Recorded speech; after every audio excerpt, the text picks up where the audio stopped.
So it was the initial impetus for then us to actually start teaching developers about the XRP Ledger and this EVM sidechain. And then flash forward to today, a lot of developers were excited about that and then actually wanted to learn more about the XRP Ledger. So this episode is brought to you by Uphold, which is a great crypto platform that I've been using since 2018. Uphold makes it easy to buy, sell, trade cryptocurrencies like Bitcoin and altcoins. In fact, they have 300 plus cryptocurrencies on their platform, and they carry precious metals such as gold and silver, and you can swap between these assets. So it's really unique. Uphold is safe and reliable. I've never had any issues with them, and they are 100% reserved. You can review their transparency report. They don't commingle or lend out your funds. Now, Uphold recently launched a great product called Uphold Rewards, and it's packed with many benefits. You can earn up to 5.25% on stable coins, get 24-hour early access to new token listings, and unlock exclusive crypto insights.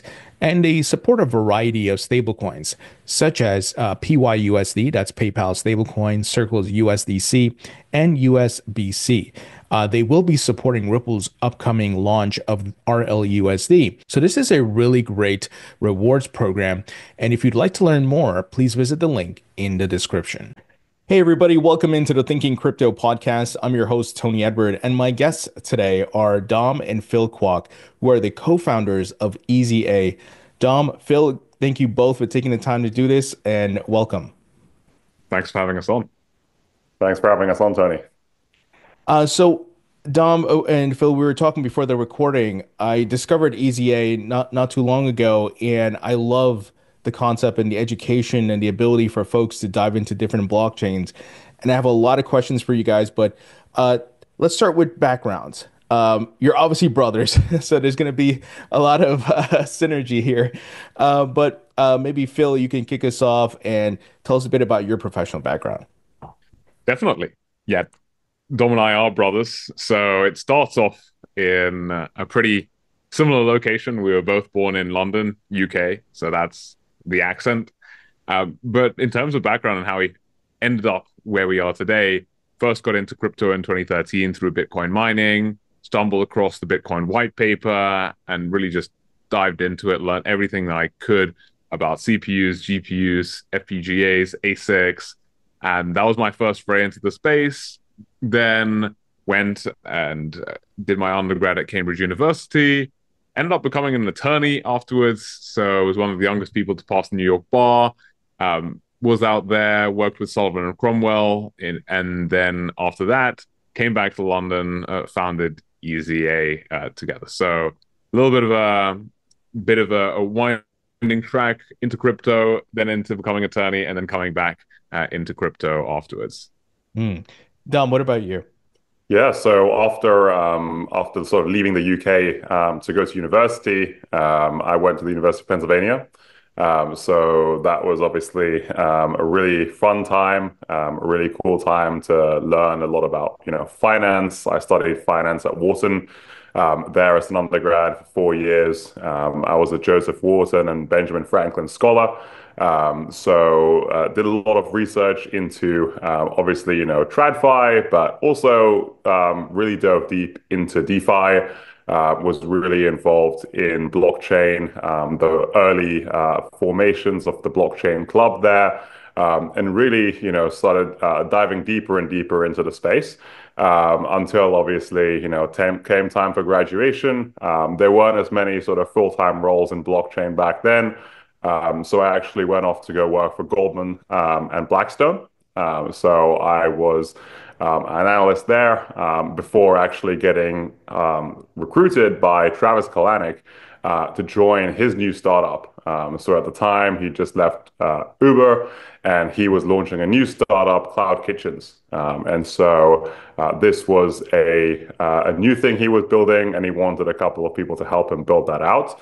So I joined him, and the rest is kind of history. After leaving Cloud Kitchens, I founded EasyA together with Phil, and we really set about building the first app that taught anyone to learn blockchain.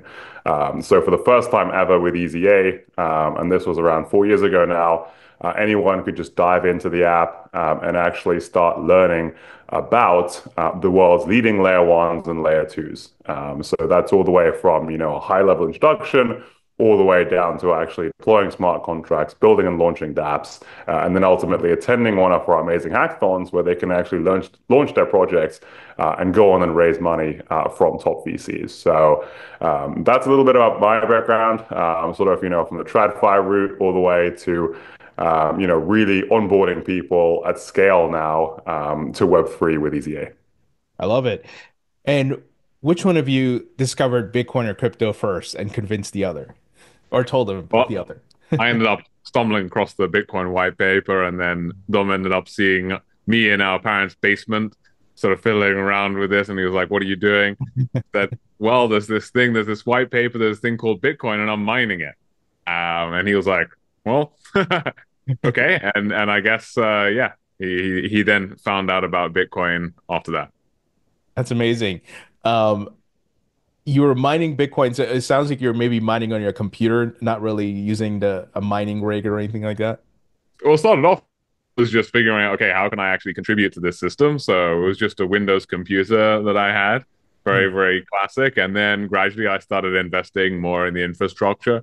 So that's how I ended up learning about, all of these different rigs, how you set them up, integrating the power supply units, not having enough power, trying to overclock as well. A lot of us at the time were actually on this website, which was, really dedicated towards overclocking. A lot of Bitcoiners on there, and then started getting into all of the altcoins. So I was actually just this morning having a look at how some of them were doing. Like, obviously that was Bitcoin, but then that was the foray into Litecoin, which is, still doing pretty well. But then they were like Feathercoin, and I was like, well, all this proof of work, it seems really wasteful.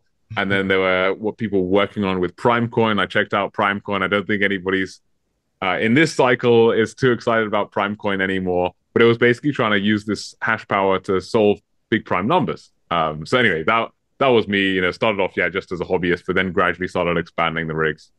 That's awesome. So a question I often ask my guests is, what was your aha moment? Because I think at certain points people come across Bitcoin and the idea of crypto and blockchain, and sometimes it doesn't click for them right away. But there's a point where it's like a eureka moment, like, oh, I get it. I see what's happening here. Phil, you can go first. Tell us, what was your aha moment and Well, I was very fortunate. I mean, I saw the light very early on, and that was really when I stumbled across the white paper. And when I actually started contributing at such an early age, I realized that actually I can contribute and I can be part of this system, no matter the fact that at the time I was just 16 years old, right? And even though I was just a 16-year-old kid, I could actually meaningfully be running what was the equivalent of pretty much banking infrastructure, right? Allowing people to send peer-to-peer payments. And I didn't need to get clearance from JP Morgan or Bank of America or, Barclays. This was literally just me being excited about the network and contributing to it. And a lot of us as well were contributing on an open source level. So I think that was really when I first had my eyes opened to the borderless nature and really these foundational building blocks of crypto that make it so open and welcoming for people. And yeah, that was still crypto at the time. It wasn't really Web3. We didn't have that word yet. I think Gav came up with it in 2015, Gavin Wood. But yeah, I'd say that was like when my eyes were really opened as to the power of this whole system. Dow? And I know you got some experience with TradFi, so I'm curious about your aha moment, given the backdrop of your TradFi experience. Yeah, definitely. I think, ultimately it really boils down to what Phil was saying as well. So, in TradFi, I think, it's very hard for a lot of people to really get embedded into the actual payment rails even. Maybe if you're an immigrant, for example, in a new country, or you have relatives back home you want to send money to, it's very hard to set up a bank account sometimes. You have to go through a lot of different hurdles. You don't speak the language, maybe you get, certain questions wrong, and, forever it's going to take you to actually set up a bank account. Whereas with crypto, you can really send, unlimited amounts or as much money as you have, basically, to anyone you want. And you don't have to go through, KYC. You don't have to, really necessarily answer questionnaires. And there's no one at the bank who's going to say, oh, you can't make that transfer. It's completely up to the end user, or two people at least, one sender and one receiver, what you do. And I think that's super cool. And that's really one of the few examples in the world where a system like that exists. Oftentimes, you always have gatekeepers, you have people who you need permission from, whereas, on the blockchain, anyone can pretty much do anything they want. Mm.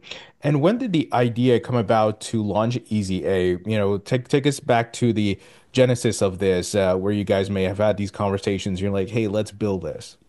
Well, I mean, in terms of actually the way that EasyA started, we first started off as a way for people to get access to knowledge. So it started off really as a knowledge marketplace. And so that's part of the reason why EasyA is called EasyA. It's because it's easy to get in A. And so we started off in that market because Dom and I really wanted to have the biggest impact on the maximum number of people. And at the time, this was just before the pandemic and then going into the pandemic. This was a big problem that a lot of students and a lot of really smart people had, is, being able to get equitable access to education.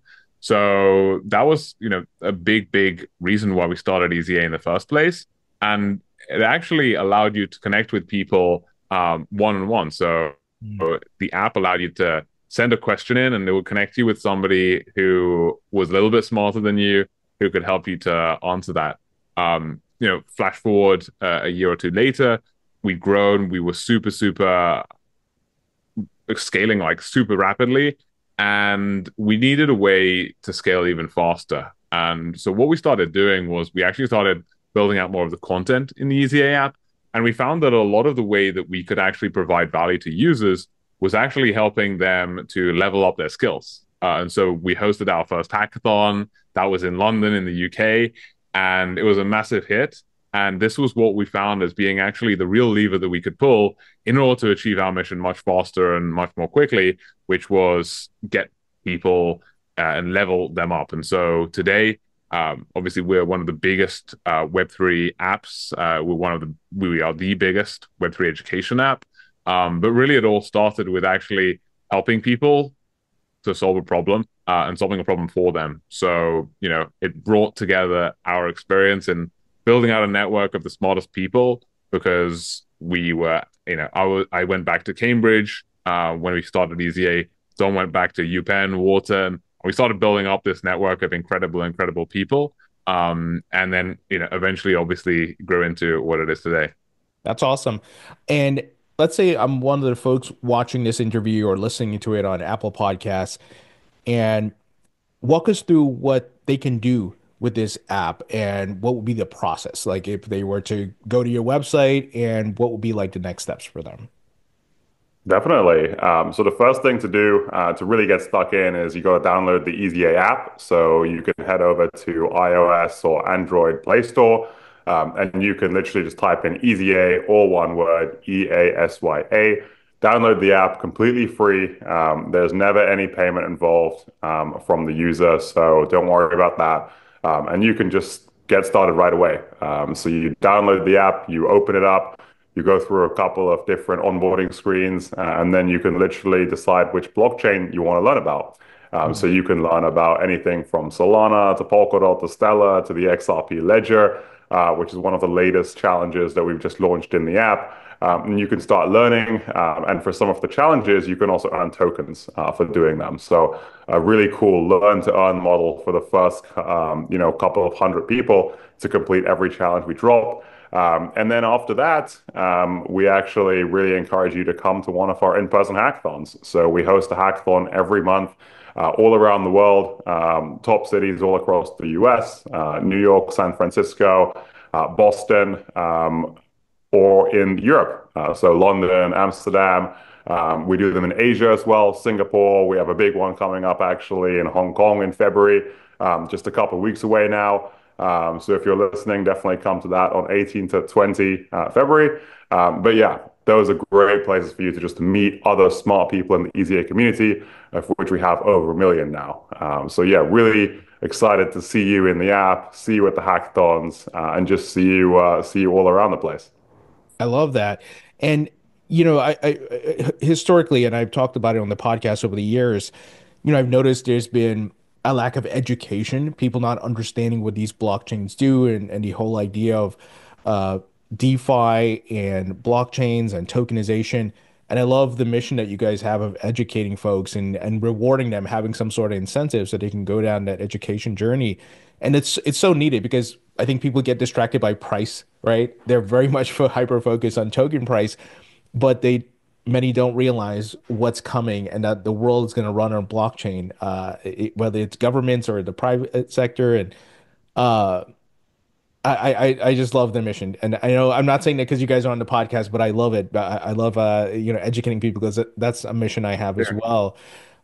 So what are you seeing people doing? Let's say they are on the app and they go and they learn about these different blockchains. Are they like developers who are then taking the next step and looking to participate in hackathons and build cool things? Exactly. They're super smart people who are excited about the tech and want to dive deeper. So, this comes back to our founding story. Cambridge, UPenn, Wharton expanded rapidly across university campuses, and really students make up a huge, huge portion of our audience. And to give you an example of what they're doing, they're coming into the EasyA app, right? So you've got you know, let's talk about maybe one of our amazing founders, Ash. He founded a company called GetAxle. They are building essentially AI agents on chain. He started off in the EasyA app, came to an EasyA hackathon, pitched his idea, got funded by A16Z, just closed out his $2.5 million seed round, pre-seed round actually. And they just launched another AI agent on chain that just hit a market cap of about $40 million. So that's the type of person who's coming. Super motivated, smart people who want to make an impact and just leverage this technology. They see it as being like the future, obviously, but more than that, they see it as being this industry that they can actually shape. So we have a lot of really, really young people who are super, super smart, and they're just coming in because they're hungry to learn and they want to make a difference. And you mentioned like going back to the schools that you guys attended. Are you partnering with different universities to help, I don't know, do a partnership with those folks to bring in students to help them learn about it? Because I don't think many universities and schools offer any courses on blockchain and things like that. So are you forming those partnerships? Yeah, Yeah. definitely. So today we partner with over 300 of the world's best blockchain clubs. So those are all across the US, Europe, and expanding more and more into Asia as well. So exactly like Phil mentioned, you can think of the Harvards, the Stanfords, the Columbias, all of these great universities in the US, and then in the UK, Oxford, Cambridge, UCL, etc. We all partner very closely with them to really host the hackathons, but then also bring those founders to different hackathons across the world. So we pay for some of the best ones to actually fly out, launch their projects if they want to actually, seriously build a startup on one of the amazing blockchains we partner with, and then, encourage them to actually keep building. So yeah, we work very closely with the universities because, like you mentioned, there isn't enough resources at those great academic institutions, which are obviously great but very slow moving. And Sure. obviously, for them to create a blockchain course will take many many years. Whereas for us, we move super fast. We're able to give these amazing opportunities to all these super talented founders. So we're kind of pioneering that on our own, essentially. Hmm. And then you mentioned some of the blockchains you guys have, and most recent integration was the XRP Ledger. Tell us why the XRP Ledger was the most recent, and what is your process for adding blockchains to the list? Great question. I mean, the first is pretty simple. Really, we have two criteria. One is what does our community want to learn about, right? And so that bit is very, very simple. It's the ones that they keep tagging us in on Twitter. It's the ones that people keep on telling us, like, why do you know? I see Cardano in the back as well. We haven't launched Cardano yet. Not many people have asked us for Cardano. We've got a portion of our community that are asking for it right now. It's really what people banging on the doors asking for. And then number two, selection criteria is, do we really believe in the project? So we have way more projects, who come to us and ask to be featured in the EasyA app than we could ever accept. So really, it's about seeing, okay, which ones do we actually really want to work with? Which ones do we think align with our vision? And then, XRP Ledger. So actually, we've been in the community for a while. Know the team at Ripple really, really well. I've been up on stage with Ripple CTO David Schwartz twice in the past year, actually. Really just discussing, what's the best way to move this community forwards, where's the direction going as well. Why I came later, I think one of the key reasons was, to be honest, the XRP Ledger has really, initially at least, not had the biggest surface area for developers. That's why a lot of developers don't necessarily go directly to the XRP Ledger. They go to, if we're taking one of the logos in your background, maybe Ethereum, right? Because you can actually build your smart contracts. There's a lot of things that you as a developer can get intrigued by. And I've chatted about this with David Schwartz at length. And he recognizes this too. The XRP Ledger is a fixed function system and ledger. And that means that there's only a fixed number of things that you can do with it. I mean, that's great for a certain number of use cases, but it didn't necessarily get the same adoption that Ethereum did, just in developer mindshare, at least. About this time last year, or just before, we actually had the EVM sidechain, which is going to go live on the XRP Ledger. And so that's a sidechain which actually allows developers to write Solidity smart contracts and deploy them. So that it was the initial impetus for then us to actually start teaching developers about the XRP Ledger and this EVM sidechain. And then flash forward to today, a lot of developers were excited about that and then actually wanted to learn more about the XRP Ledger. So, the EVM sidechain was sort of this funnel for more developers to come into the XRP Ledger mainnet. So yeah, that's a little bit of the history of us in the XRP Ledger. Thank you. Appreciate that backdrop. And yeah, they've made a lot of updates. There's been a lot of stuff with AMMs and the AVM side chain and much more. So it's great. I was just actually going through some of the AMM code just before this call. Very cool. So what do you guys have on your roadmap? At the start of 2025, what can we expect from EasyA this year? So 2025 is going to be our biggest year yet. We hit sort of a really huge inflection point last year when we hit over 1 million developers in our community all across the world.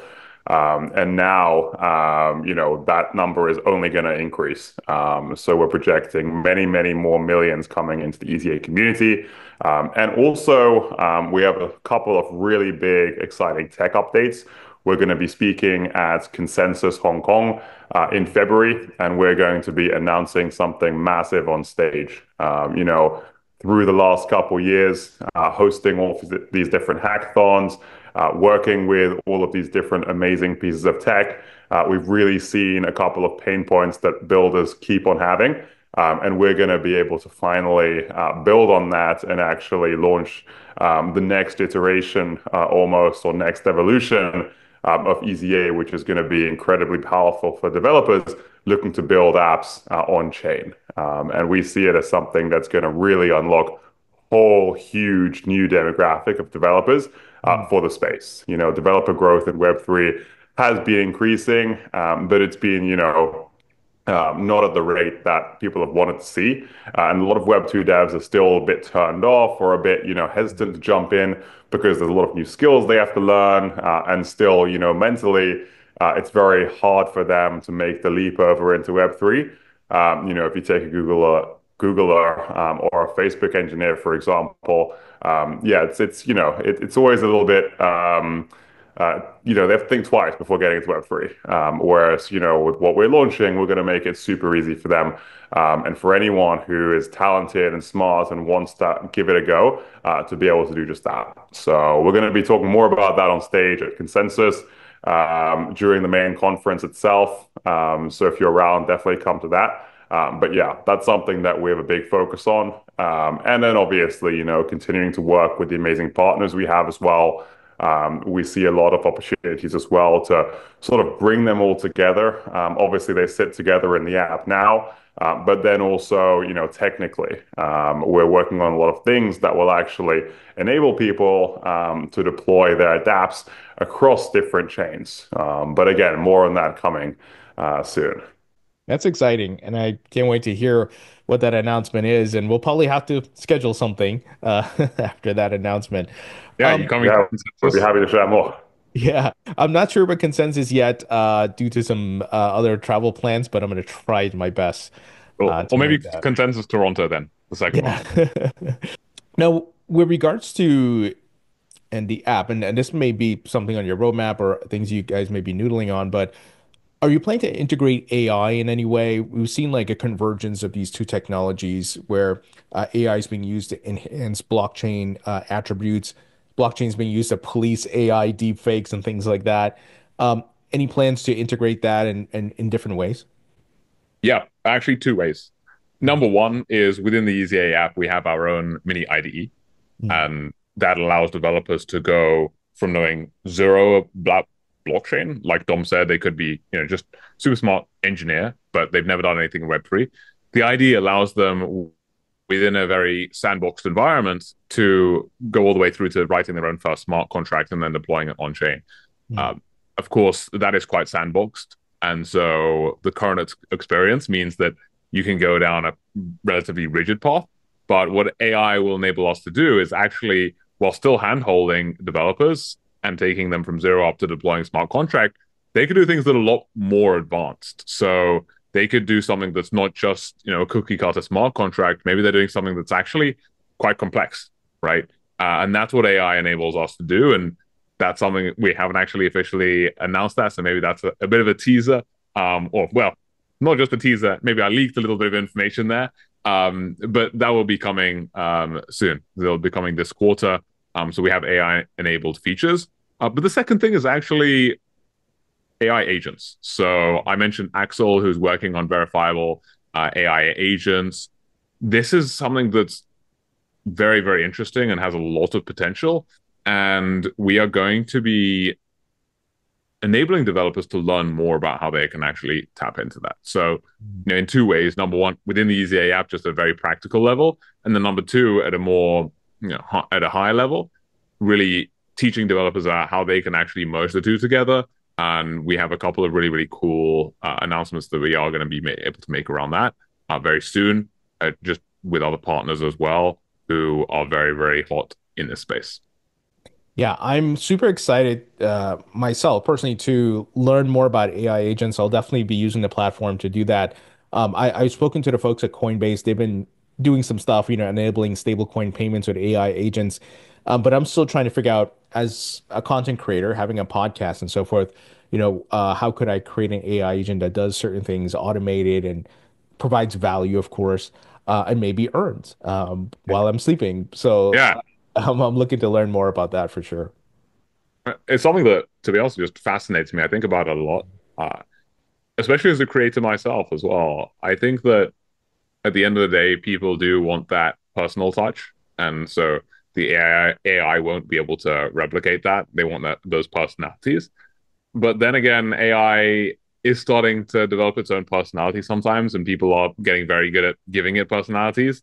Mm. Uh, and I think there's going to be definitely a place for both, right? You have these AI personalities, you have these human creative personalities, and then there's, of course, just using it to do the mundane, right? Which is, maybe it's uploading particular videos at certain times Yeah. or whatever, right? And I think that that's actually where we're starting to see some really cool AI agents where, because they are autonomous, you could have one that's really, really specialized in the creator space or creative space, and it's really good at finding like the optimal time for uploading a video. And you could hire that creator. You pay it, as you mentioned, maybe it's on base, and you pay it some stable coins, and it's like, well, I'll pay it $10 a month just to automate all of this. And you could imagine that taking the role of maybe a personal assistant who'd be doing your uploading anyway. Yeah, great point. I was just thinking as you're saying that, I was looking to hire an assistant to help me with scheduling and Oh keeping up with all wow. the emails. Maybe I should create an AI agent to do that, right? Or maybe there's already one Yeah, on or the. maybe someone will make it. Yeah, and you'll just pay them like, X amount in stable coins. And I see it as a massive market because you look at the amount that obviously human salaries costs, it's just everything pales in comparison to that, right? You hire somebody and if they're even working part-time, it's like 50K a year. If it's full-time, you're looking at, almost 100. If you could have an AI agent that could do that for even just a fraction of the cost, just 10%, you're saving people so much money.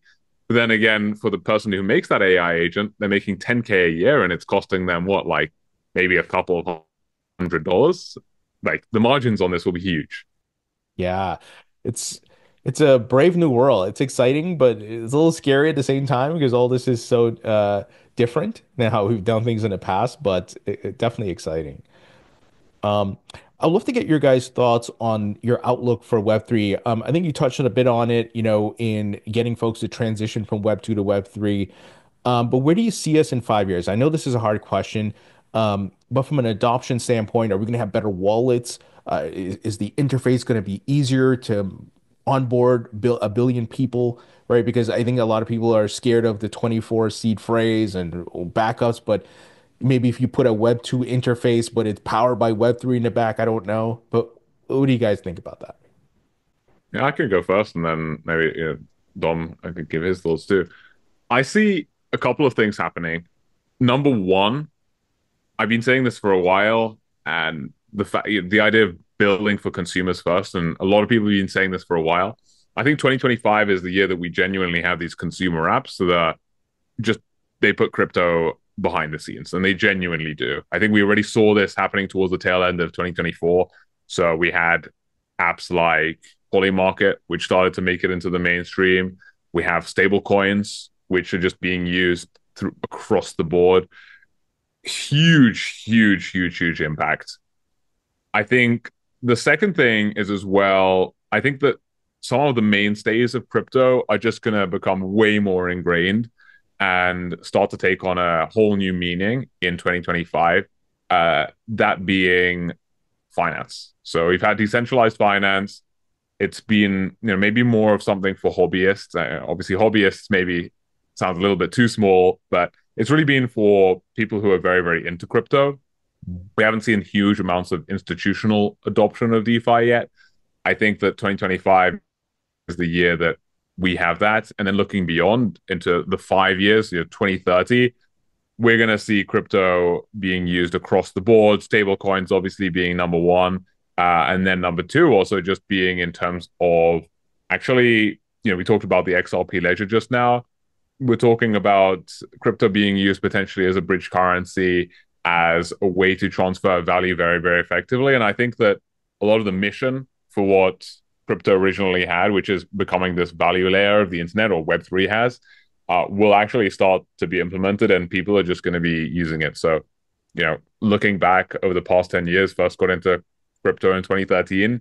If we look beyond the next decade after that, I think, 16-year-old me, having looked at the white paper, will look back up and we'll look at the world that we created. And actually, a lot of that vision will finally have come true, even though along the way and over the past couple of years, crypto, I don't like to say maybe it lost its way, but, went in a slightly different direction to what Satoshi's vision really was.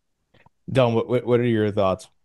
Yeah, I think one thing that we're going to start seeing definitely is a lot of big financial services firms moving more into on-chain actions. So, for example, we're going to see big fund managers and big asset managers like BlackRock start to really leverage some of the amazing blockchain technology that there is out there. So I think one thing that we can see is, BlackRock, for example, using some of the products that people like Ripple have built. So seeing things like that really take hold at huge scale is something that I think is going to happen later this year. and obviously, definitely over the years to come.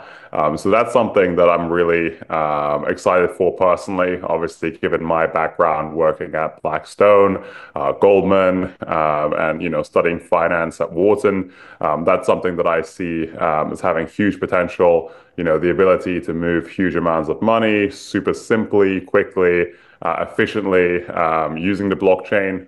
That's something that I think we'll start to see, and a lot of on-chain rails being built behind the scenes that people on the surface wouldn't even realize is actually taking place. I think that's also another big thing. It's using blockchain, but not having the end user actually even realize it's there. So I think a lot of these changes will happen, but most people won't even realize necessarily that they are happening. Blockchain's already being used by many companies today, but most people don't actually even know about it. So yeah, I think more of that at a bigger scale with some of the big players as well in existence are going to be super, super exciting to see. So is that, the place where we have to get to where, we're on this Zoom interview here, but we're not thinking about TCP, we're not thinking about the servers and everything, right? But it has to get to that point where the average Joe, I know it works and I can use it and here's the benefits I get from it. I don't have to think about which blockchain and this and that and all that. Exactly. Exactly. Yeah. It's just sending your money and having it reach the other person. And that's pretty much it, not having to worry about exactly which network to transfer it on, etc. Because right now, I think we're still in the very early innings in terms of usability, UI, UX, and there's so much more that's going to be done. And a lot of cool crypto companies are already doing it. Phantom's doing a great job with that wallet, and a lot of other cool pieces of tech out there already doing it. But obviously, it just has to get into the mainstream. Everything in crypto is still now at quite a small scale compared to obviously where it will be very soon. Hmm. And a follow-up question, because of your TradFi background, what's it like to see BlackRock and Franklin Templeton, Fidelity, all these guys launching Bitcoin, Ethereum ETFs, tokenizing, and they're looking to dabble in many different things. Go back 5 years or so, they were hating on this, right? This is a scam, it's a fad. Larry Fink coming out saying, money laundering and all that stuff. Right now, they're all in, and Larry Fink saying tokenization is the future of finance. What's that like for you to see that juxtaposition? Well, I think, it's very much obviously, welcome for us because we are in the space. But I think for, outsiders, like the names you just mentioned, the heads of BlackRock, the heads of all of these big, asset managers, it's very much how a lot of people saw the internet back in the early days. People thought it was a fad. People thought, it's a dangerous place. You shouldn't really be spending time on the internet. Bad things can happen. Even when we were growing up, that's something that we were told by our parents. Just be careful on the internet, and especially online shopping. Many years ago, people wouldn't really do that because people on the other end could steal your card details. And I think that's really where we are in crypto right now. Although things are really changing fast with the new administration as well. Gensler's now gone. Paul Atkins is coming in to lead the SEC. He's much more pro crypto. Having him in place will definitely be a huge boon to the industry as well, along with Trump's all of his other policies essentially that are very much pro crypto. So I think the tides are definitely changing, and I think the emergence of these ETFs focused around Bitcoin, focused around these major crypto assets are also a really good thing. As soon as we start seeing companies like Vanguard and all of these different big names launching their ETFs or crypto ETFs, it really also lessens the likelihood that government bodies like the SEC will be anti-crypto because a lot of people's pensions and a lot of retirement savings are now locked up in there. And so it's really, really important that they are safeguarded. So it's going to force the SEC, the government, to have clear guidelines in place which I think crypto has been lacking, and a lot of crypto companies have actively been advocating for, so they can know what to do and how to stay on the right side of the law. So I think, yeah, definitely a huge positive for the industry. Obviously, it's always fun to see people come over to crypto who weren't previously, bullish on the idea or were very skeptical. But it's always, it's always good to have it that way around versus, the other way around. Mm. Another follow-up question on that, because I just want to get your perspective, given your background. We're maybe in crypto 1.0. I don't know if you want to, if you do an analogy comparing to Web 1.0, 2.0, but let's say in 10 years from now, do you see where DeFi becomes more mature? There's further iteration, of course, less vulnerabilities and exploits. People are more comfortable with using Web3 applications, conducting DeFi transactions with people globally. That we may see some of the banks, some of these Wall Street firms lose market share or go out of business. There's not all of them, but the herd is going to thin, right? Because of this technology.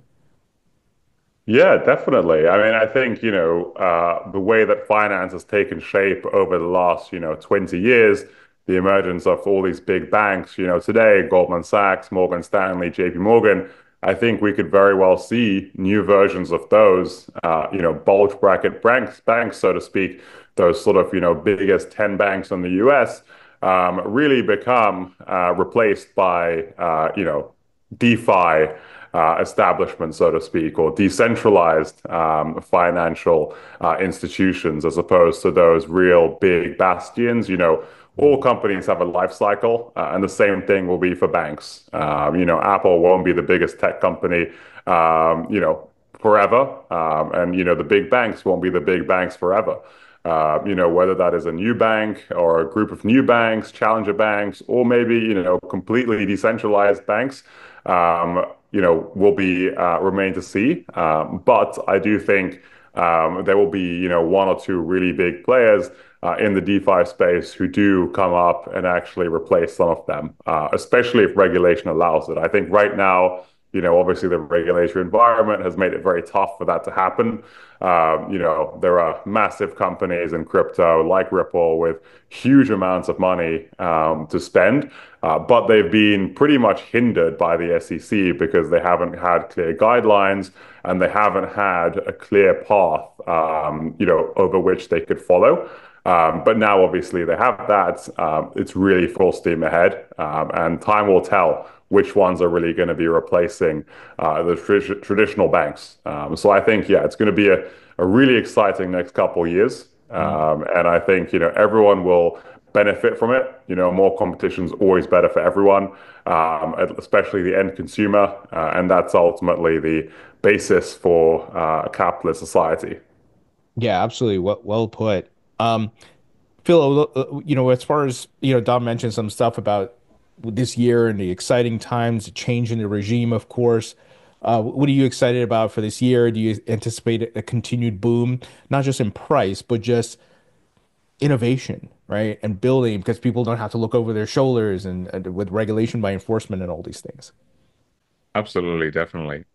I think that one of the key things is, I was talking about this actually earlier today, is that so far we've had this issue where in the States, if you wanted to build in crypto or you wanted to use crypto, you were facing big, big challenges. Classic example is you'd go on, if you're a user, you'd go on a DApp and it would say, you can't access this because it looks like you're coming from the States, right? Or maybe you want to claim an airdrop, right? And it says, sorry, this is not available to US citizens.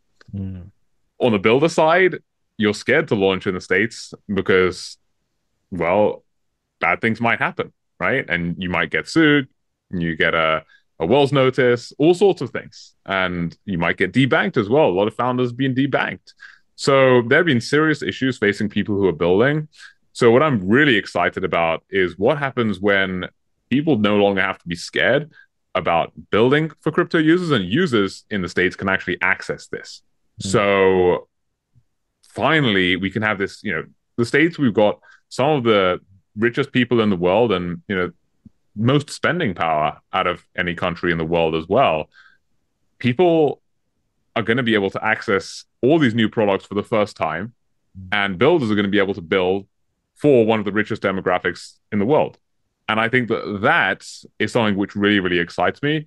Obviously, we talk about, people being able to spend as being one thing. But of course, looking beyond that, we always see this trickle down effect where you have this immense wealth that comes into a space and then it ends up making its way out into other people's hands. So I'm thinking about savings products, for example. Savings products, we've already seen them being used by a lot of people in DeFi, and typically those were people with excess amounts to spend. But we saw actually earlier this month, Nubank, right, allowing people to access yield on US dollars and stable coins and US yield as well. So T-bills right from within their Nubank accounts, right? So that's people who are in Brazil and would never otherwise have had access to this. And that, to be honest, is actually better than a lot of people have access to anyway, right? A lot of people just keep their money in a current account. A lot of Americans do. And so finally, you've got this leveling of the playing field. So to be honest, like, I just see 2025 as being such a huge year, so massive on every single respect. And I think that's because, as Dom mentioned, we're going to have more certainty. But crucially, I think that when people aren't afraid to build, that's when we really, really start to see the innovation. And that's when entrepreneurs feel empowered to actually create cool new products that people want. Yeah, absolutely. And obviously, you guys are helping to facilitate that, right? With the education and the hackathons and so forth. And I love what you guys are doing. So I'm downloaded the app and so forth. And folks, if you want to, learn more about EasyA, links will be in the description to go download the app and start your journey there. So I got some wrap up questions here for you guys. Maybe Phil, you can go first. The rapid fire questions. Favorite food, Chinese. favorite musician or band. Oh, well, I don't know. Off the top of my head, Justin Bieber just came up. I'm not sure if he actually is, but he's the first to mind. I didn't expect Justin Bieber, but favorite movie. Oh, favorite movie. Uh, this is a good one. I actually haven't watched a movie in quite a while. Um, I have to go with Troy. Hmm. Favorite book. Fa Count of Monte Cristo. When you're not working at EZA, what are you doing for fun as a hobby? Sports. So going for a run or a jog or going to the gym with Dom. Nice. Okay, Dom, your turn. Favorite food. I'd say chicken. Favorite musician or band. Red Hot Chili Peppers. Nice. Favorite movie. Love Actually. Favorite book. Favorite book. Haven't read the book in a while. Let's think. Ooh, favorite book. It's a tough one, actually. Yeah. Are you more of a podcast listener like me? Like you don't really read books? Definitely more of a podcast listener. Yeah, I'd say, well, I quite like How I Built This, actually. Hmm. And what is And your then And hobby? your podcast, of course. Thank you. And what do you do for fun as a hobby? Well, going to the gym with Phil, definitely. We always like to finish the day with a good workout. Nice. I was going to say, to wrap up, that if this is a real crypto podcast, we need to give everybody our mother's maiden name, then city where we were born, name of first pet, and a couple of other key questions. For sure. Guys, I love, like I said, I love what you guys are doing. Amazing stuff. And thank you so much for taking the time to break it all down and joining me. Thank you. Thank you for having us on. Really. Really Thanks, enjoyed it. Tony. That was awesome.